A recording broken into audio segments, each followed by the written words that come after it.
So how often should you test for Hashimoto's? So that's really an excellent question. So it assumes, I think, that the patient already has Hashimoto's. All right, and so if you don't have Hashimoto's and you keep going to your doctor and they keep telling you that you don't have it, but you have all the symptoms, you should try to get tested every 3 months because the antibodies go up and down literally daily. And so from that perspective, you should let no more than 6 months go by.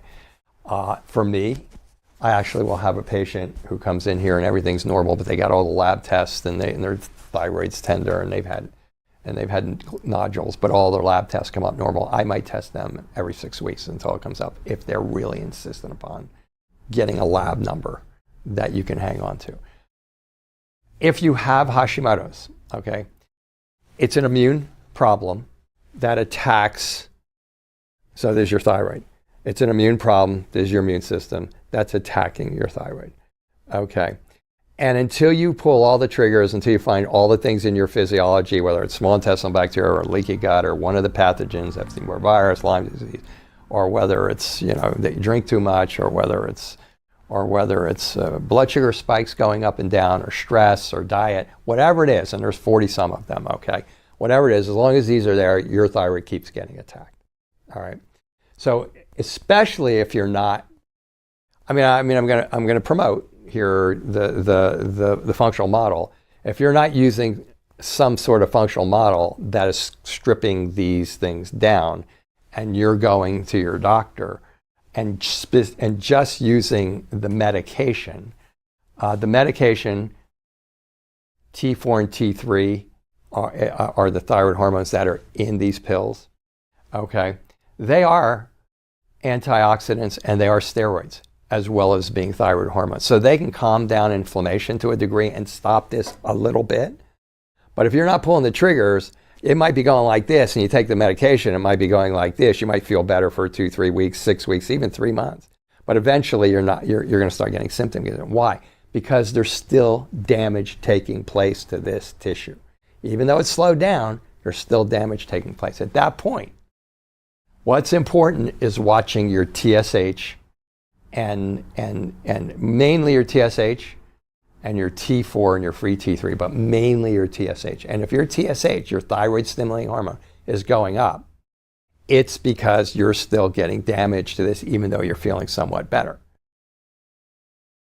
If I have a patient that is in that mode when they come to me, I'm gonna test them every 3 months while I'm treating them to see if first of all,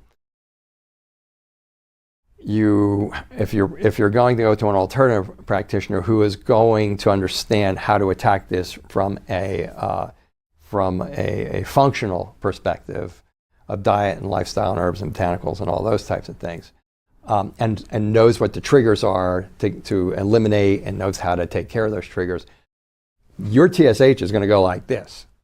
So in treatment, I like to do it every 6 weeks. Once the person is stable in that condition, then they should do it every 3 months for the first year to watch what their TSH is doing while they're getting better. And it should be getting better, frankly, over that period of time if you've pulled all these triggers and you're eating the right diet and all that type of stuff. And then after that, you should probably get it checked every 6 months. Because life is life, and one of the biggest triggers of autoimmune thyroid disease is stress. And these last 6 years have been pretty stressful in this country, and a lot of things are going on. A lot of people are stressed, and there was COVID, and there are people out of work, and there's arguments on national levels and all that kind of stuff, and it's stressful. On top of the regular stresses that were there beforehand. So every 6 months, once you're stable. Now, if you're going to a medical doctor, you haven't gone to an alternative practitioner, and you're strictly getting the thyroid hormone every 3 to 6 months, because this hasn't stopped.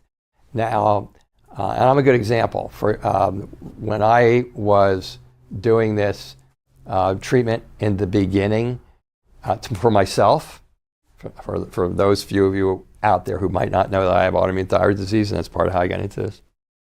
Um, I was taking 150 micrograms of levothyroxine. For those of you who don't have a feel for that, that is a lot of thyroid hormone. It means my thyroid was just like tanked. Okay, it was hardly working. You're not going to see many people up above 150. I've seen people at 200 and more, but like I can count them on one hand. So now I take 25 micrograms.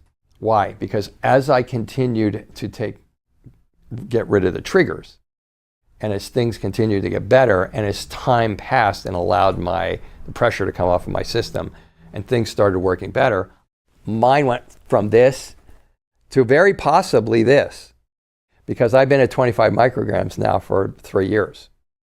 So my TSH is staying normal. So right now, I get it treated every 6 months. I use a medical doctor. Unfortunately, we don't work together. He's not quite on top of this the way I'd like him to be, but he's on it enough to where we could cooperate. And he put me out for a year. He doesn't want to see me for another year.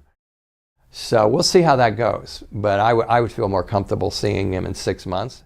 But I'm going to try and let this ride for a year and see what happens and see if it stays the same. So I speak to you also from personal experience because I've been going through this since about 2002. And so I've had a lot of personal experience as a patient as well as a practitioner. So those are all the different parameters as to how frequently you should get tested. For my mind, once you're stable, every 6 months.